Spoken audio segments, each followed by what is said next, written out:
All right, welcome back. And in this section, what we're going to do is absolute maximum and absolute minimum, okay, of quadratic functions.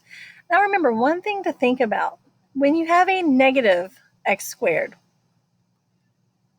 it's going to open down. When you have a x squared, it's going to open up.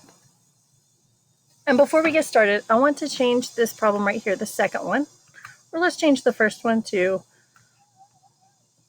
positive. Okay, I want that to be positive. All right, so let's do some examples. Let's recall some information. Remember, the vertex is going to be your highest or your lowest point on the graph. Your axis of symmetry is the line that cuts the graph in half. Okay, the absolute maxima is your highest point, so it's going to be ax squared, negative ax squared. Your minima is going to be your lowest point, so that's just going to be ax squared. Your a will be positive. So let's look at example A. Let's do some examples. Graph the equations. Well, we're just going to sketch the graph. We're going to find the absolute maxima or the absolute minima. All right, so let's do this. So finding my axis of symmetry, and once again, we're just sketching these graphs. Negative b over 2a, so x equals negative b, so negative 2 over 2 times 1. So that's going to be 2 over 2, which is 1. So your x is 1, your y is going to be what? So to find that y, we're going to plug our x into our equation. Okay, so y is equal to 1 squared minus 2 times 1 plus 3. Okay, so 1 minus 2 plus 3. So it's going to be negative 1 plus 3, and that's going to be 2.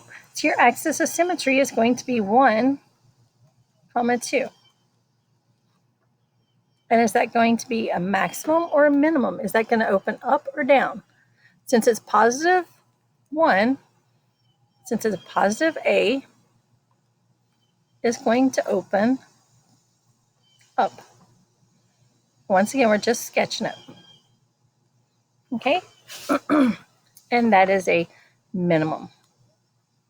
All right, let's look at B.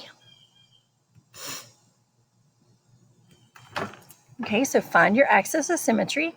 So x equals negative b, so negative 4 over 2 times negative 1.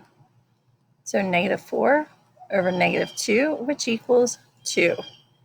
So your y is going to be negative, then 2 squared plus 4 times 2 minus 3. So negative 4 plus 8 minus 3. So negative 4 plus 8 is going to be 4 minus 3, which is 1. So since that's a negative ax squared, it's going to open down.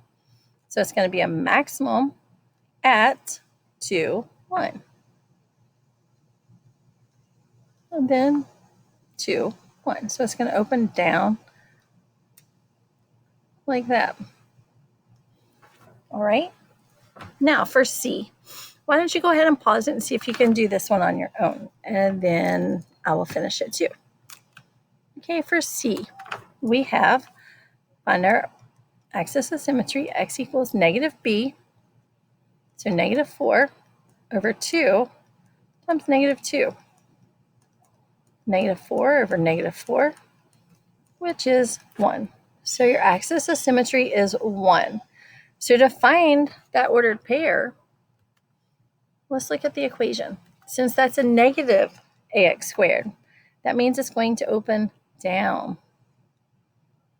So that means it's going to have a maximum. All right, so plug that 1 into your x and see what y is. So y equals negative 2 times 1 squared plus 4 times 1.